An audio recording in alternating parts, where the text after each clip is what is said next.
In this video, I sit down and talk with Lemonade CEO and co-founder Daniel Schreiber. We cover lots of great topics and details. I really love the grand vision that he lays out for Lemonade, the level of detail that is behind their overall strategy, and their execution so far.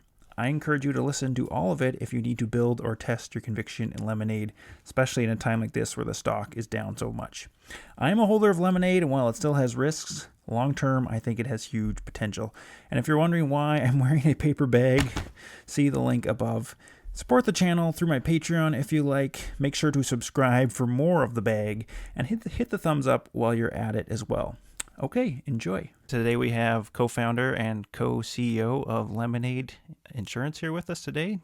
So I'm very excited to have you here, Daniel. Talk about Lemonade.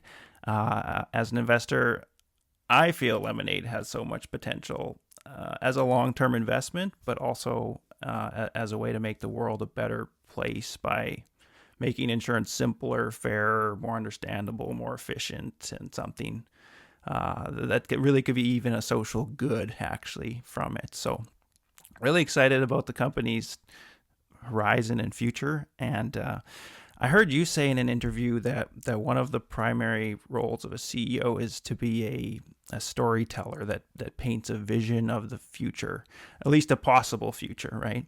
So what is your long-term vision for Lemonade? Even if you have to stick to broad strokes, I know you can't detail things out, but could you share that for our viewers? With a pleasure. Good to talk to you. And I do. I think that the number one job of a CEO or an entrepreneur or a founder is storytelling. At the end of the day, what we've signed up for is to try and change something, to try and make things different to how they are today. And if you don't have clarity of purpose of where you want to get to, nobody's going to get there. So being able to take something that doesn't exist and articulate it with clarity is important to get yourself and your team and your investors and your customers on board. So I agree with that. The way I think in long terms, in strategic kind of arc of the story, if you like, ways about Lemonade and about the opportunity before us, is to take a bit of a step back, try and gain a little bit of a historical perspective. And I think we're living in exciting times in as much as the digital revolution that we're living through is without precedent in human history. Some people are tempted to think about the digital revolution as kind of continuum, the next step in a continuum of, the printing press and then the radio and then the television and then the internet. And I think that the real historical perspective is there was the agricultural revolution, there was the industrial revolution, there was the digital revolution. In other words, what we're living through today is one of those changes in human history that is once in an eon kind of event. And unlike those other revolutions where they took centuries or even thousands of years to fully mature, we're seeing this happen in the span of a lifetime. So the pace of revolution, digital revolutions compound in exponential curves, and therefore the pace of the transformation is dizzying. And sometimes when you're in the midst of it, it's hard to fully appreciate it. It takes a historical perspective. Now, if that's true in general, and I'm pretty sure it is true in general, I think that it is doubly true for insurance. And I say that for a couple of reasons. Among them, that insurance hasn't spent the last century reinventing itself, so it's got some debt that has built up. But beyond that, I think that insurance is susceptible to reinvention more so than even other industries for the following reason. A lot of industries, you go and get some food delivery service, so DoorDash or whatever it is that you use, Uber Eats, whoever, and they deliver to you some sushi. So they'll wax lyrical about how AI has transformed their business and how they use algorithms to optimize the food delivery routes and all these kinds of things. And it's all true. But at the end of the day, the thing that they're delivering to you is a piece of fish. And you think about amazing companies like Amazon, and they have transformed retail beyond recognition.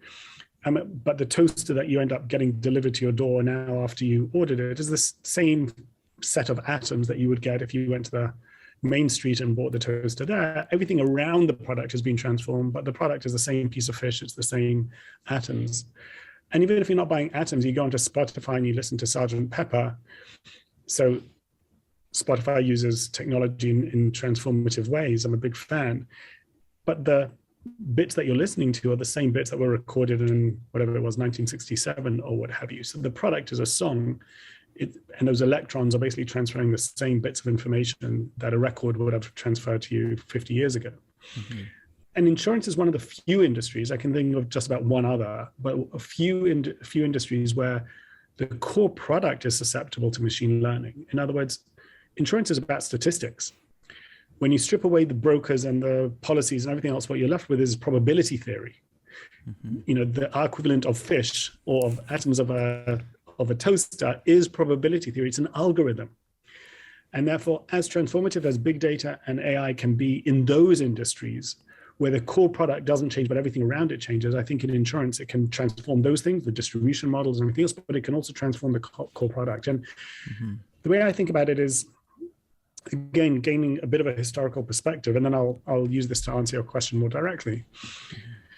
Statistics and insurance have co-evolved. So insurance in one form or another has always been around, but the modern version of an insurance company really dates back to the 17th century. Lloyd's of London is 300 something years old. Aviva in the UK, 300 something years old. AXA in Paris, 200 something years old. And that's when the modern insurance company kind of begins. That is the same time in the same place that probability theory came about. This is a scientific revolution, and Pascal and Fermat laid the foundations of probability theory. Bernoulli formulates the law of large numbers, and whatever form of insurance existed beforehand dies because this is a transformative discovery that you can actually calculate probabilities based on historical data. And the new insurance company is born, and it's been around for, as I say, 300 years. But we shouldn't confuse longevity with immortality. And what I mean by that is, if in the 1700s, let's go back a few hundred years, 1721, you stopped people in the street and said, who are the bastions of the world's data? Who is home to its finest statisticians? People would have said the insurance companies. And in 1821, they absolutely would have said that. And in 1921, you stop people on the street that have said the same thing. And now in 2021, it wouldn't occur to you to say insurance companies. If I say who is home to the best statisticians and the most data, you'll say Google, you'll say Twitter, you'll say Facebook. You'll talk about Silicon Valley, not about Connecticut. And at a fundamental level, what that means is that insurance as an industry has lost dominion over its most important, its primary factors of production, which is data and statistics. That's what the core is, and what it had world dominance over for hundreds of years, and what it has lost dominion over in the last 20 years.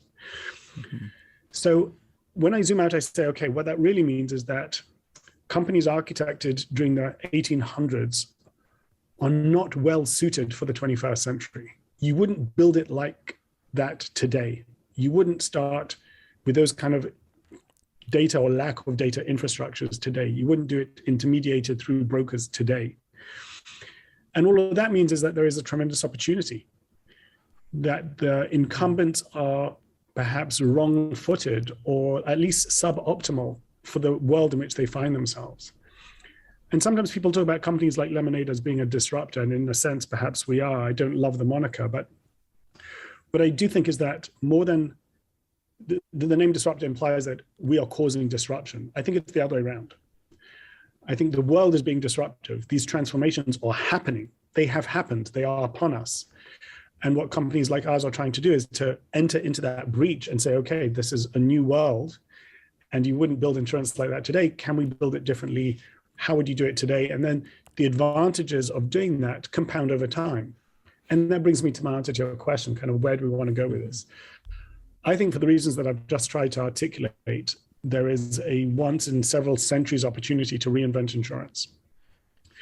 And there are advantages that are profound, fundamental, structural, that can accrue to, in the 21st century, that can accrue to a company that was founded in the 21st century using the very best practices of the 21st century.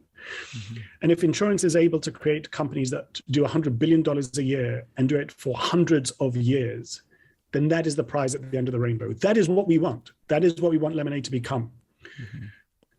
To become the iconic insurance brand of the 21st century, and to become a large company, to become a profitable company, and to be an enduring company for a very long time to come. That's a fantastic answer, and love that history. And yeah, it just how well insurance does lend itself to the modern world we live in. And if you think from, I've heard you talk about thinking from first principles before. Clearly, you guys have done. Start and building from that whole foundation up, like you've done. I really think is just a fantastic strategy. It makes perfect sense to me. So, yeah, great answer there. On the AI, artificial intelligence side, it almost seems to me like there's a couple ways you can at least kind of measure the performance of that, be it the efficiency of your systems and then the accuracy. It's kind of like if you can measure those two things. And if you have released a couple statistics on at least on the efficiency side, you had in a blog post back in 2018, your Lemonade Automation Index, which showed you had like 2,500 policies per employee. And to me, that's a good stat, at least telling something of how efficient you are, how much is handled kind of automatically and efficiently.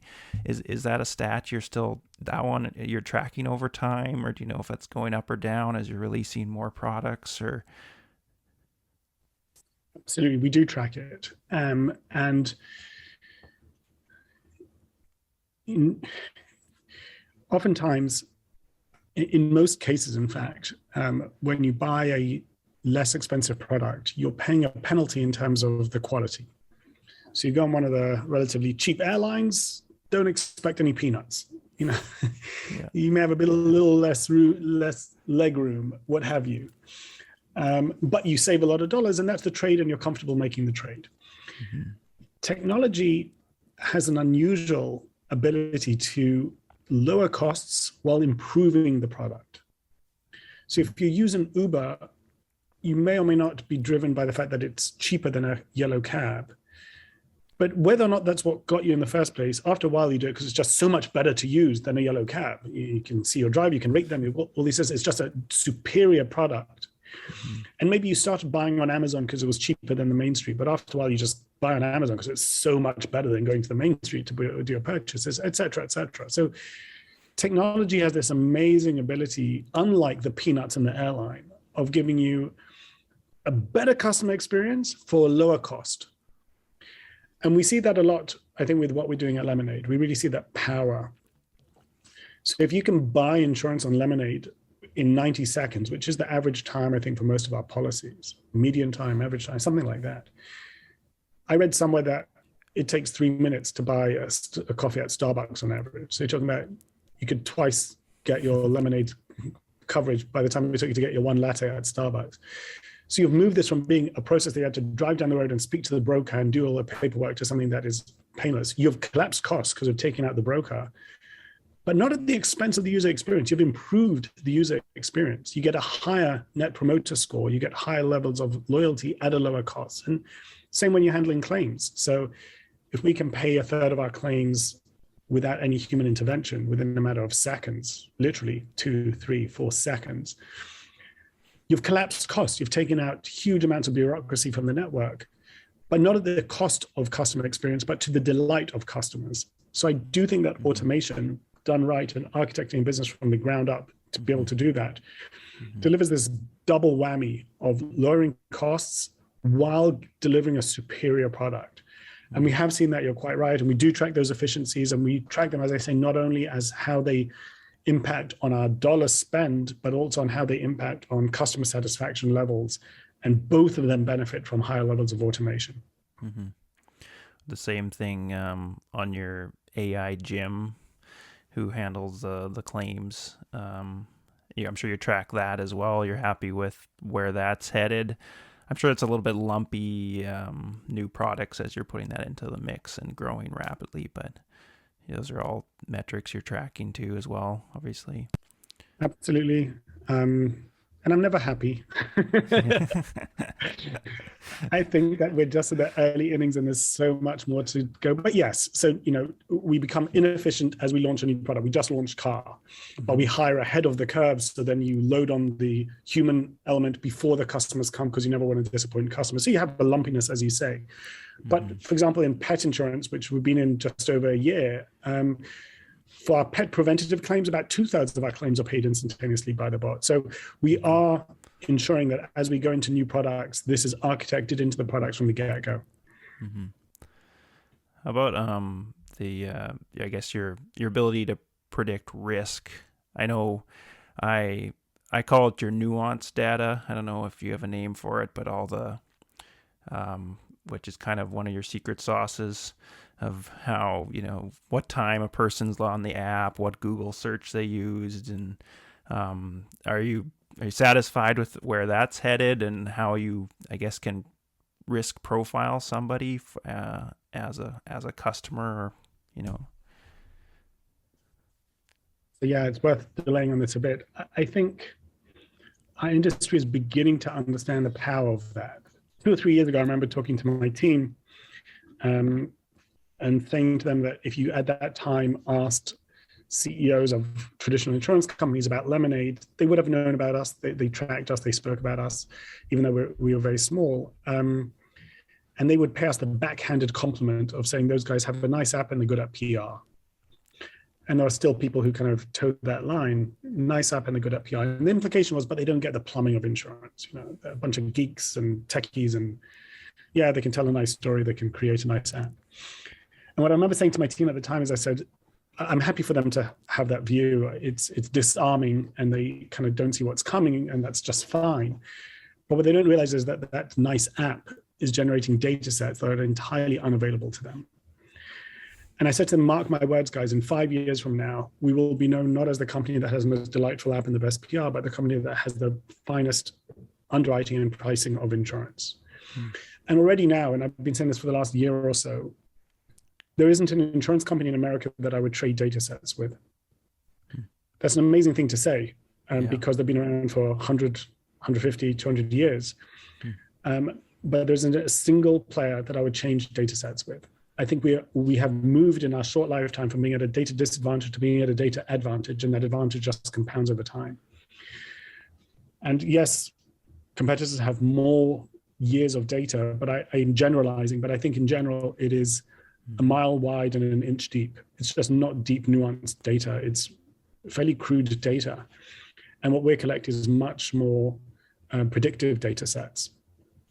And the ability to take monolithic groups and break them apart and see component risks rather than bundling a lot of humans together.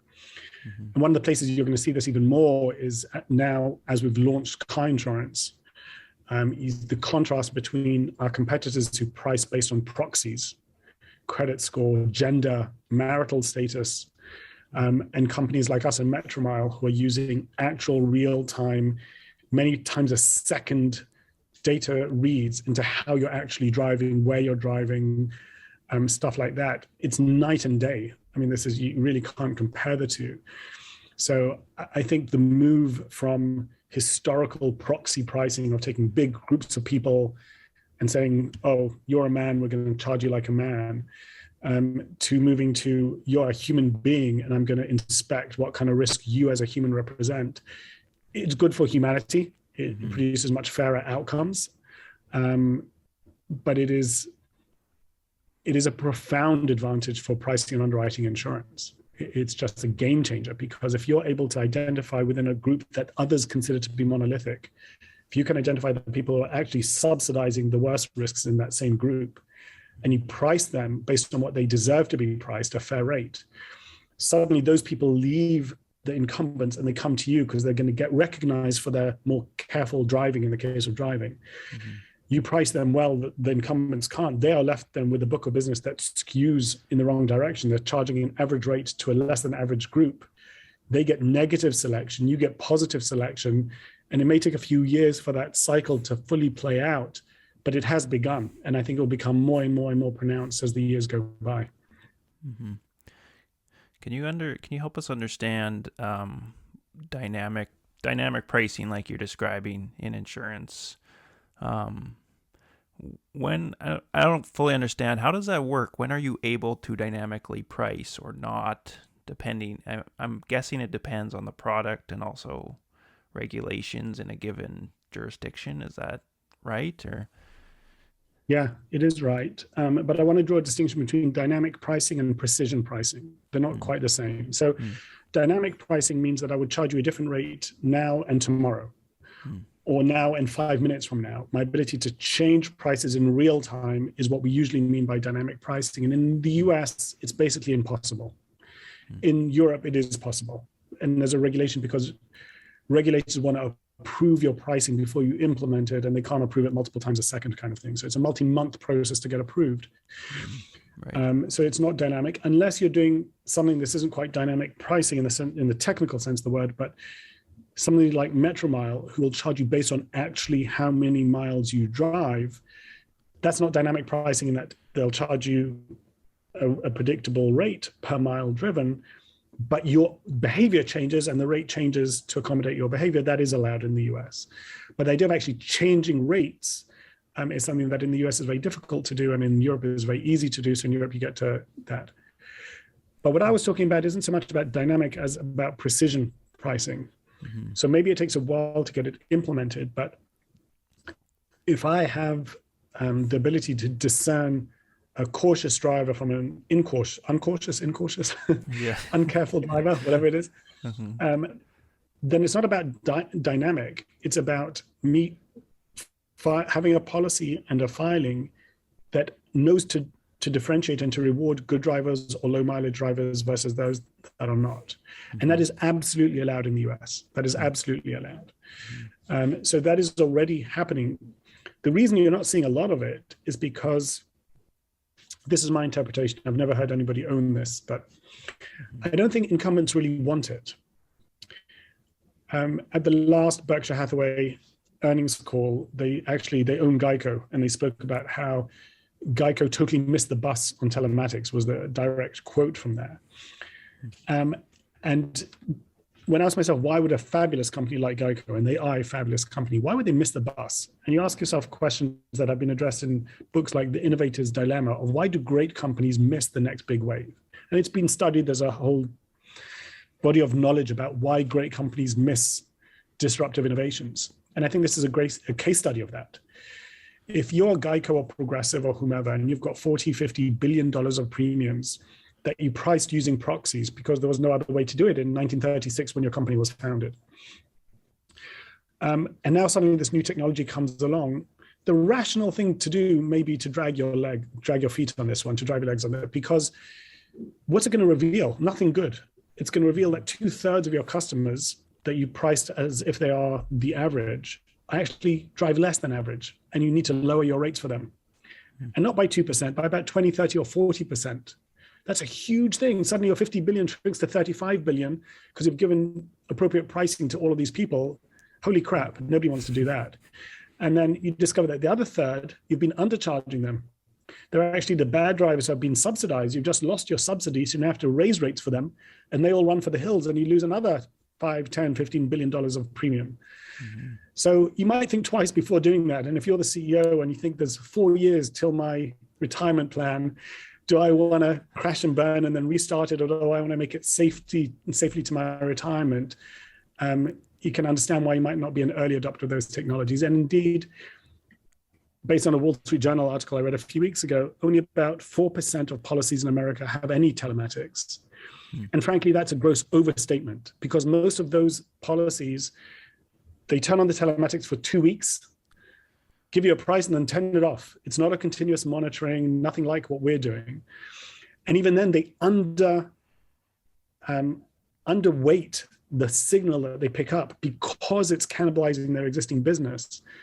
They don't pass on those savings as they ought to. They pass on only about half of them. So we've got this neutered version of telematics that is being half-heartedly adopted by an industry that really has very little incentive to see this broadly adopted. That is the kind of disruption that I was speaking about earlier, where just the forces of nature are arrayed in such a way that if you're starting from scratch, legacy-free on a technology substrate, you can do stuff that incumbents will be loath to do or slow to do or may not do at all. Yeah, and I always think with legacy companies, and they're trying to exactly like you described. If you're trying to really the leadership, typically at a company like that, they wouldn't, even if they wanted to, they may not have the insight or background or knowledge in the new area that you need to push into and hire the right team for. So what's if you think about the human individual and what exactly like you're describing, should I wait 4 years for my retirement, business as usual, or try and learn something entirely new and like it's totally outside of your wheelhouse? I think, It's pretty yeah, easy decision to sort of sit in the pot, and not make any change. I think you're absolutely right. And the CEOs of these companies, the ones that I've met, and I met quite a bunch of them, very impressive people, Mm-hmm. fiercely impressive people. Mm-hmm. And by and large, they see the writing on the wall. I've had CEOs of some of the largest insurance companies in the world who are announcing record results tell me that they see the end for their company, which is amazing. Um, one of them said to me straight out, he says, I fancy your chances more than I fancy my own, which was kind of an amazing thing for them to say. So they see the writing on the wall, but then when they start sharing with you kind of CEO to CEO what their challenges are, you can't help but feel for them Mm-hmm. because they've got this legacy business that they can't just walk away from. And maybe they've got 40,000 brokers. Mm-hmm.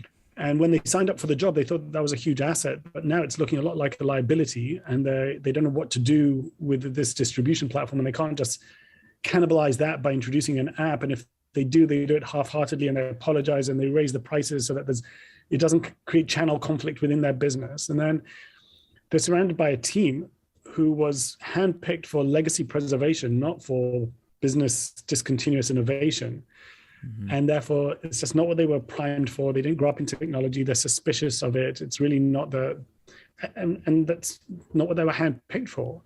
But I realized afterwards that it goes even deeper than that, which is they haven't got the shareholders for it. So what they say to me is, yeah, I know that what I really need to do, even if they're not worried about their own retirement or their own legacy, what I need to do is I have to take a huge cut now and rebuild. And you see in other places, companies have done that. Adobe did that beautifully when they moved from a fixed fee license fee to a subscription model, and suddenly their revenues dropped, and then they built it up again, and it was a great case study of what you need to do. Mm-hmm.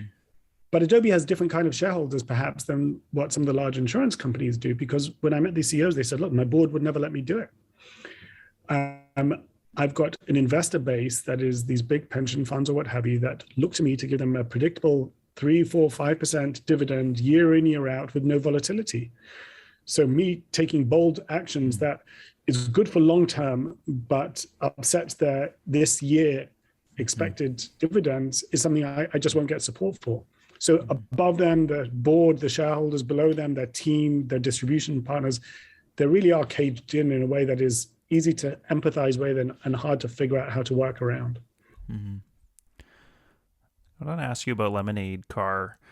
How has the rollout been so far? Are you seeing lots of customers sign up in the states where you currently are offered, or how's that been received, I guess, in the first few weeks even? So I'm not allowed as a public company to tell you anything that the world at large doesn't know, and we've not published any numbers. Mm-hmm. So I do want to be respectful of that. We're very excited by the launch. I think things are going swimmingly well, but I'm going to be careful not to violate any of the fair disclosure rules. I'm sorry. Mm-hmm. How about with the Metromile acquisition? Just help us understand after that acquisition closes, when would you be able to sell Lemonade Car in the states where they're licensed? Would that be immediate, or is that how does that work? Well, when the deal closes, and we don't really know exactly when it will be, there's a bunch of regulatory approvals that we need to get, but we're kind of estimating 6 months plus minus. But whenever it is, when it closes, Metromile will be Lemonade. And that very day, we will be selling insurance policies in those states. So every policy that is sold through Metromile the day after the deal closes will be a Lemonade policy. So it will happen very quickly.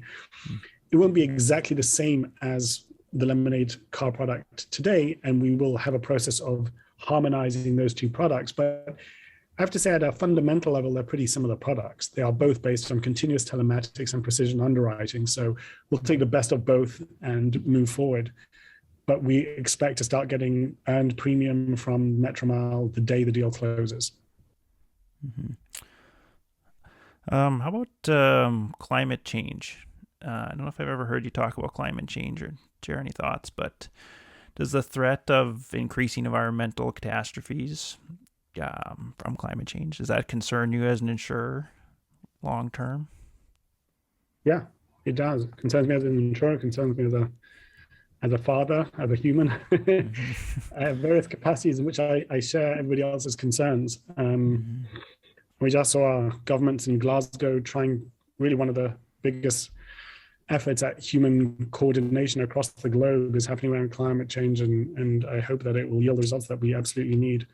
And I have spoken about this, and Lemonade has done quite a few things in this regard. So maybe I'll give you a quick overview of that. Mm-hmm. It started in 2019 when Lemonade was the first, and I still think the only American insurance company to say that we won't invest in any polluting industries. Mm-hmm. So we forswore coal and everything else. And that may sound like a self-evident thing to do. It's stunning. It isn't. Insurance companies enable polluting industries in a pretty shocking way. There's over $500 billion of customers' premiums invested in polluting industries by the US insurance company, over $500 billion. Wow. That's a lot. It's the second largest investor in polluting industries in the world. So not only is this an area of concern at the level that you're asking, and I'll come to that in a second, it's also an area of concern because as an industry, we're actually facilitating it and investing in it and profiting from it. And we just found that stunning because almost whatever line of insurance you're in, health insurance, life insurance, property insurance, I'm insuring you against things that climate change causes. Bad health, pollution, all that kind of stuff, loss of life and loss of property, floods, fires, other weather-related disasters. And the thought that I would take your premiums and invest them in the very things I'm promising to protect you from just seemed absurd to us, but that's what's happening today. And I would have thought that you don't even need to be a great environmentalist. Just self-interest would suggest don't invest in things that are causing the harms that you pay for. But apparently even that simple logic hasn't won out. So we do see in the US a problem in the way insurance conducts itself in this regard. We suffer as a category, as an industry, we suffer most directly from climate change. At the end of the day, more often than not, it's the insurer who is stuck with the bill. So we are concerned about it. We are taking steps. So it starts off with, as I say, just not investing in those industries. It carries on with give back and supporting charities like 360.org and others through our give back product and making sure that we donate, and we've donated handsomely to those charities. And then it continues with how we think about products themselves. So we launched Cars Are Polluters. And we were quite thoughtful about what can we do to bring an environmental conscious dimension to this product. And we've done a few things. So one is our telematics tracks your emissions. We know the make, we know the model, we know how much driving you've done and what kind of driving, and we can compute with a reasonable level of certainty how much pollution you've caused this year. And we will plant trees every year that over the course of their lifetime will consume an equivalent amount of emissions. So whatever your exhausts were this year, we won't plant enough trees to clear it up in year, but we will plant enough trees this year that roughly, the mathematics of this is an imprecise science, but that roughly will soak up over the lifetime of the tree your emissions. We've also, in our policy, encouraged electric high-vehicles and highly efficient, hybrid kind of vehicles, in that A, we give them a lower fee, B, we do things like offering roadside assistance if your batteries run out. We include coverage for your electric charger at home if you've got an electric car and you want to charge. So we've tried to update the policy in a way that favors efficient cars. And actually the most offending cars in terms of how much guzzling they do, we won't underwrite them at all. So We've taken, as I say, quite a few tiers from how we invest your premiums to what kind of coverage we offer to how a give back works to offsetting emissions. We've done quite a lot in that regard. We take it pretty seriously. Yeah, that's great. When you're thinking about geographic expansion and deciding, I guess, where to balancing, I guess, how aggressively you should move into new areas so you can capture the mind share there, which I think is really important. Just I'm thinking like if you have the Lemonade app on a young person's phone in a new country, like that's powerful. Just that introduction there, even if the next products that person might need come a little bit later than they may need them necessarily, but that introduction and getting that mind share, I think is really important. So how do you balance how far you should sort of push out into new countries, with how far or how aggressively you should grow business, say inside the US or where you already are? It's a great question. And it continuously challenges us. I don't know that I have a pat formula for the perfect answer, but I'll give you a few comments or a few insights. Yeah. One is we've expanded geographically pretty aggressively over the last couple of years, launching Germany and France and Holland, and we're not done. And at the same time, we've expanded product-wise pretty aggressively. So it's less than 18 months since our IPO. We were a monoline business then, and pet, life, car, we've been firing on all fronts. And for an organization as young as ours, all of that pushes us to the limit. And we intentionally push ourselves to the limit. There is a Seinfeld joke. The joke, you can look it up, it doesn't matter, but the punchline is one that I've cultivated as kind of my mantra, which is figure out what will kill me and then back it off a little. Okay. Yeah. And that's kind of how we live at Lemonade, which is continuously pushing ourselves to the absolute boundary. And when we feel like we can't do any more, then just back it off a little. And this question of launching, going deep while going wide is constantly stretching our organization. There's no doubt about it. And I think that's healthy for us and appropriate. And this is the time to be on a land grab for reasons that we discussed a bit earlier. Now, going international is very unusual in insurance. We spoke beforehand about brands like Amazon or Spotify or Uber, and they get to a global footprint pretty quickly.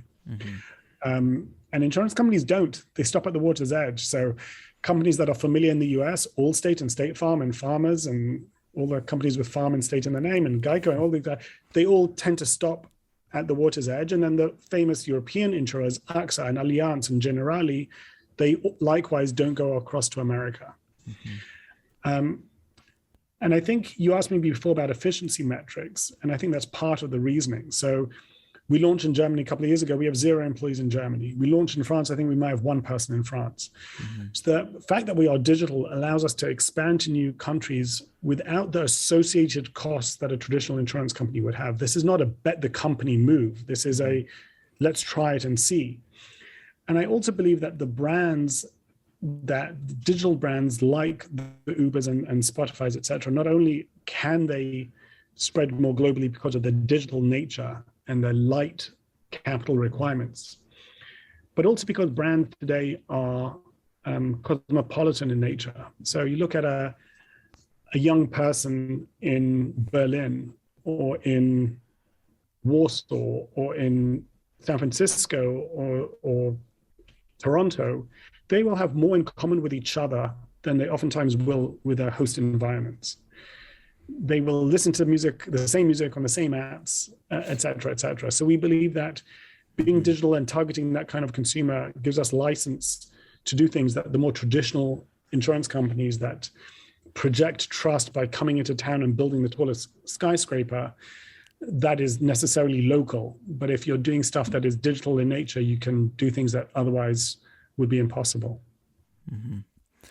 How about Canada? I'm from Canada. Do you know, is there any unique regulatory challenges in Canada that you're aware of? And long term, do you foresee Lemonade being in Canada one day?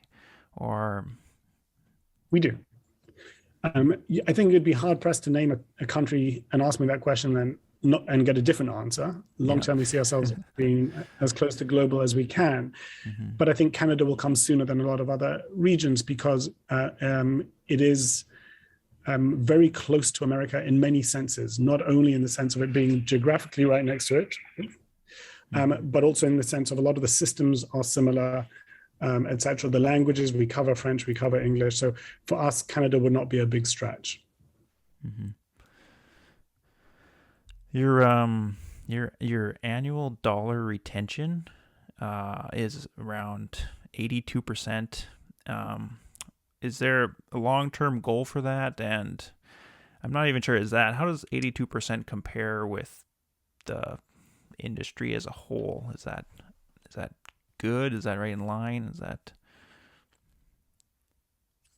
Well, what I compared, I don't actually know I don't know if other insurers publish this metric. So I want to be careful not to tell you what other insurers do. I don't know. Yeah. What I do compare it to is ourselves. So that same metric at the beginning of 2019 was 67%, and it's been on a steady incline ever since. So what we're really monitoring is less the absolute number, and I think 82 is a good number, but more the trajectory and how can we continuously improve it. And we have seen it climb pretty significantly over the course of the last couple of years. So we're going to continue doing that. And that, of course, is driven by a lot of the other things. So launching car helps annual dollar retention. Launching pet helped it. So as soon as you can sell something else to a customer, it helps with that dollar retention. I will caution you, just so you understand the metric. It's a helpful metric, but I think understanding it may lead to looking at complementary metrics as well. What we look at is you take a cohort today and you look at that same cohort a year from now and you say, how many premiums did that cohort spend today? How many premiums did they spend a year from now? The reason that's important is because if, for example, you bundle car and home on the day you bought the policy, then the annual dollar retention won't grow unless you increase the policy, because you did all of that bundling on the first second you bought them together. Whereas if you bought home now and then you upgraded with car 6 months later, then you'll see the annual dollar retention maybe 300%. Economically, they're equivalent. A person came and bought multiple policies, but the way that impacts onto annual dollar retention will depend on timing, whether they bought them concurrently, whether they bought them naturally sometime apart. So you may see some oddities in the numbers around that over time. So for example, you launch car, today a lot of existing customers will buy a car that will bounce the annual dollar retention up. Over time, as more and more new customers come in and do that action on the first day that they join Lemonade, that number may come down, but that's not indicative of anything underlying in our business, which is why looking at this in conjunction with things like average policy value or premium per customer is important, because you may see that go up instead. Does that make sense? That makes sense. Yeah. Can you talk about the power of bundling products? I think it's fantastic that your vision is all over the world, all the global insurance company, which really is unique, like you said, but also every product a person might need. And I think long-term, even this kind of helps spread risk around geographically as you become this larger company all over the world, but also then more and more policies you are selling that. And then every person, I guess I'm answering my own question here. Yeah. Every person also has everything available that they might need. But are you seeing lots of bundling with as you're introducing new products? Yeah. So you're right. This is pretty core to our strategy. And if you look at our S1, which is the prospectus with which we went public, we had a drawing there of this young woman at age 25. She comes and she gets renter's insurance. And then as her needs grow over time, she moves from spending $60 with Lemonade to spending $6,000 with Lemonade, because she adds pet insurance. And then she gets the diamond ring and she gets the car and she gets the family. And she moves from a rental to a condo to a house in the suburb. And insurance tends to track to your personal GDP, and that grows pretty dramatically. average net worth, if memory serves, or ballpark numbers of your average American under the age of 35 is about $10,000. They may have a bit more stuff, but they've also got debt, something like $10,000. And over the course of the next 10 to 15 years, that grows 10 to 15x. So you see this massive accrual of stuff and responsibilities and wealth that tends to be the trajectory of a lifetime. So for us, core to our strategy was acquiring the right kind of customers young, not trying to coach them away or poach them from other incumbents, but get them before they've gone anywhere. And we've done that a great deal. Overwhelmingly, the majority of our customers are first-time buyers of insurance. And then their needs start off modest, but if you do delight them, if you give them a great experience, if it's seamless and respectful and appropriately priced, then as they go through very normal life cycle events, they'll do them with you. And that's been fundamental to our strategy. And I think it's profoundly different from incumbent strategy. You will watch 5 minutes of TV and you'll know that their strategy is promoting a value proposition of I switched and I saved. And if it's Liberty Mutual or Geico, everybody else have all got their version of I switched and I saved. And that's really not the Lemonade strategy. So we're playing a different sport. We're not taking customers from incumbents. We're picking them from the tree before anybody else can, and then we're growing with them. It's really a highly differentiated strategy. And core to it is offering the products that you need as you go through those life cycle events. And I couldn't have been more pleased with the rate at which we've been able to launch those products. And you do already see it in our numbers. I think it's just going to compound over time. But you get that second sale at zero customer acquisition cost, a CAC of zero, and oftentimes a massive increase in premium. So renters of ours who then become homeowners or who add pet or who add life tend to go 4-5x. So you're not talking about 40 or 50%. You're talking about 400, 500, 600% increase in their premiums with zero commensurate or associated cost of acquisition, which is just a stunning windfall, if you like. And we've seen that. So about the last numbers we published, if memory serves, are that something like about a third of our pet policies were sold to existing customers. About a third of our life policies were sold to existing customers. In our last quarterly earnings, we spoke about the fact that 8% of our IFP was bundled IFP. It was zero a year earlier. So you're seeing some real big changes. And I think beyond playing out that strategy, you also see a symbiotic relationship between products. So we've been selling homeowners policies with one hand tied behind our back effectively because we weren't able to bundle and a lot of people wanted to bundle. So not only will adding car help with car and with upsell to car, it should also be an unlock for home itself. So I think there's tremendous symbiosis by having bundled products, better unit economics, better retention rates, really all good. Yeah, that's fantastic. Can you talk about your relationship with Shai as co-founder, co-CEO? What's it been like working together with him? How do your gifts complement each other as leaders? Wow. Yeah. A day, maybe 2 days after our IPO back in July 2019, I published a blog post which was really homage to Shai. I think I called it Lemonade's Da Vinci Code. That's what I called it. And I spoke there about different people that I've had the pleasure of meeting or working with over the years, people like Jeff Bezos and others, Steve Jobs. And I said, and I stand by it, that if I could choose any person that I've met over the years as my co-founder, I would choose Shai time and time again. He is the most extraordinary talent I've ever worked with.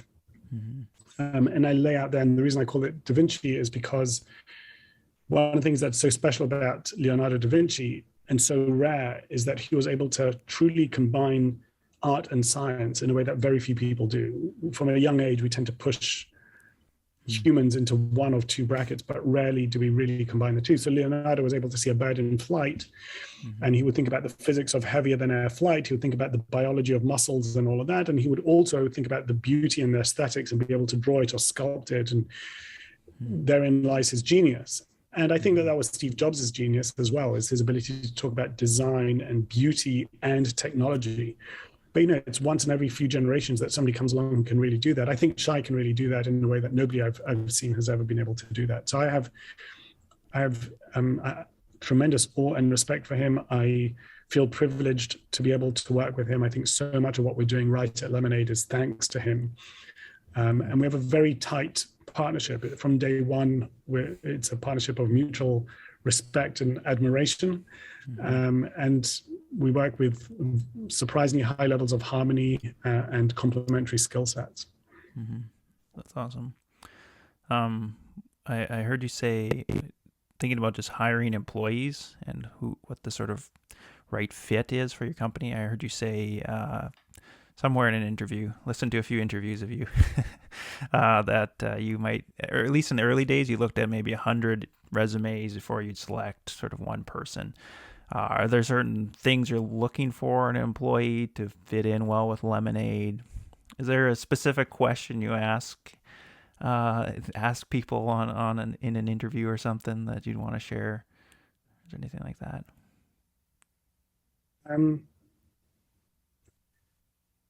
I haven't checked the ratio recently, but I suspect it's not much changed. So we do go through a lot of resumes. I don't go through them all. I didn't want to give that impression, but somebody does.